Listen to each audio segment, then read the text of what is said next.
I first noticed Gina in the hall at school when I was 15. She was hard to miss at 5'10", with her blonde ponytail, crisp white short-sleeved shirts with the collar turned up, and spotless white tennis shoes. The sweet smell of Jean Naté perfume floated behind her and made me want to follow the scent. I introduced myself at O'Shea Park, where we both were wandering around with softball gloves, hoping the boys would let us play. It was the summer of 1963, and for the first time, the director of the Recreation Center announced they would sponsor an official girls' softball team. Gina played first base and could stretch halfway to second to catch a wild throw from the shortstop or race far outside the foul line to grab a ball on the fly.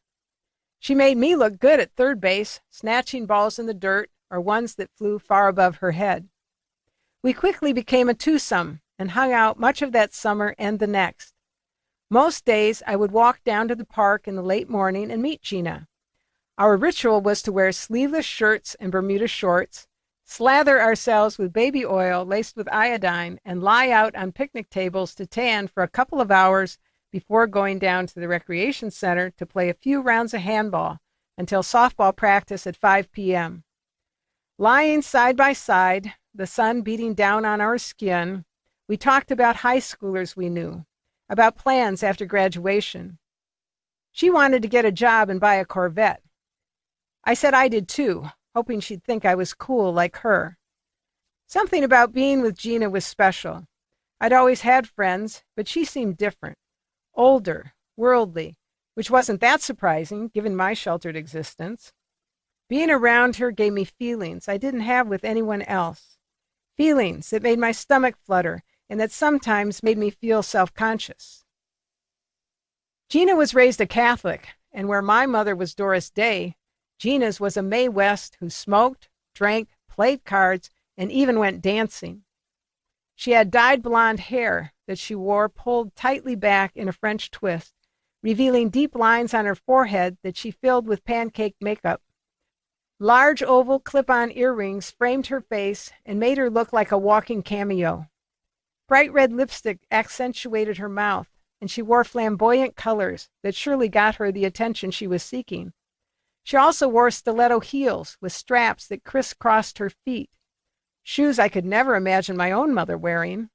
Her hands, though thick and rough from her hard day's work, sported polished nails in shades that matched her lipstick. Gina's dad didn't seem to mind her going out with girlfriends. He was bald, stout, and handy with tools, an introvert who seemed to find greater joy in fixing the gutters on the house or trading out the storm windows for screens in the summer than going bar hopping with his wife and her pals in their black 1960 Plymouth Fury that resembled a Batmobile. Gina went to church occasionally and to confession when she felt like it. It seemed that if you could already drink, dance, smoke, and play cards, there weren't many sins left to confess. Religion was not a big part of Gina's life, but having fun was. One day when we were out at the park, she casually pulled out a pack of unfiltered Pall Mall cigarettes and offered me one. I had no idea how to smoke and wasn't quite sure what type of punishment God would mete out for taking a few puffs, but it was the most exciting moment of my adolescence, and I wasn't about to miss it.